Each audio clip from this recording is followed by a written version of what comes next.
Welcome back to our Coca-Cola Cup evening. Our look at last night's exhilarating action begins at the Valley, where Charlton and Wimbledon, having scored 9 goals between them in the first leg, carried on where they left off. Reporting Gabriel Clarke.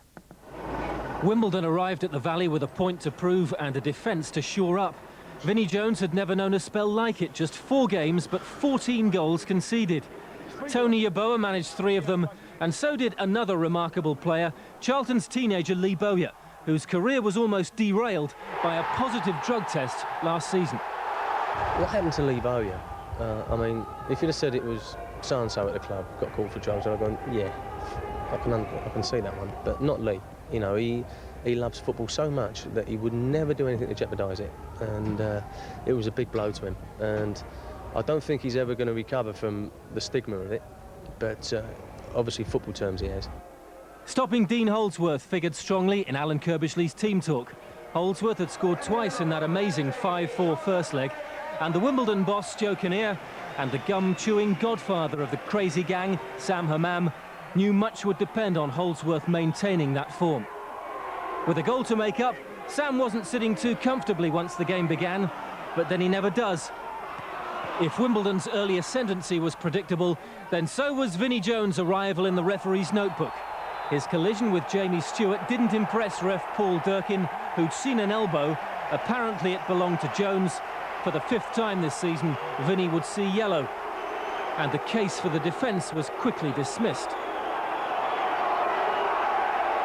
Soon after, Wimbledon's back 4 were treated with equal contempt by Charlton's 2 wide men. Number 9, John Robinson, worked himself some space, but where was the marking as Sean Newton dashed in from the right? 1-0, 6-4 to Charlton on aggregate. Wimbledon had work to do, and within 10 minutes, Holdsworth had turned a half chance into his 3rd goal of the tie. Suddenly, there was the same ebb and flow about the play that had conjured up 9 goals in the first leg. Just a minute into the second half, Wimbledon had tied it up. Holdsworth nearly scored. Earle from right on the line did. 2-1 to Wimbledon, 6-all on aggregate. And the balance of power had shifted back to the Premiership side for the first time since they scored the opening goal at Selhurst Park. Just to make things even more interesting, one of the floodlights then decided to take the rest of the night off. The teams were able to play on, but it was out of that gloomy darkness that Robinson emerged, tricking his way past Cunningham to conjure up a chance for Leaburn. 10 minutes for Charlton to hold on, but they couldn't manage it. Robinson found defending against Cunningham a little tougher. Now the end-to-end excitement would be stretching into another 30 minutes of extra time. Dean Holdsworth doesn't miss penalties. And after 2 games and 14 goals, the side still couldn't be separated. Fittingly, it was Bowyer and Robinson who combined for the decisive goal. The teenager's pass read beautifully by Robinson.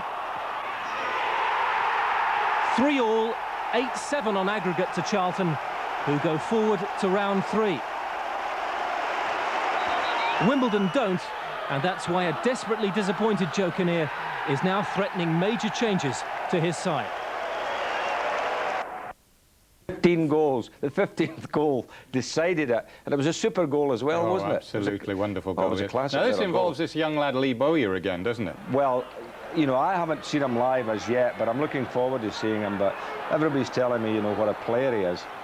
So I mean, some magnificent football. Look at that ball there. Wasn't that a super ball? But what a good finish too.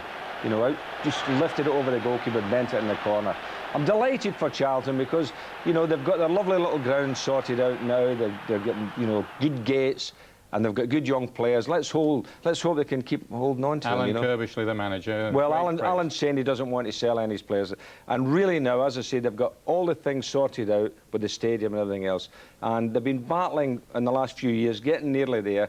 This could be their year to get Different promotion. story for Wimbledon, Ian. Joe Kinnear saying, because he's had a lot of patience with his lads, but he's actually saying time to chop and change maybe. Well, maybe the crazy gang have been together, a lot of them, just too long. And again, maybe it needs a bit of a shake-up there. And Joe's a man to know that. He'll know what he can do.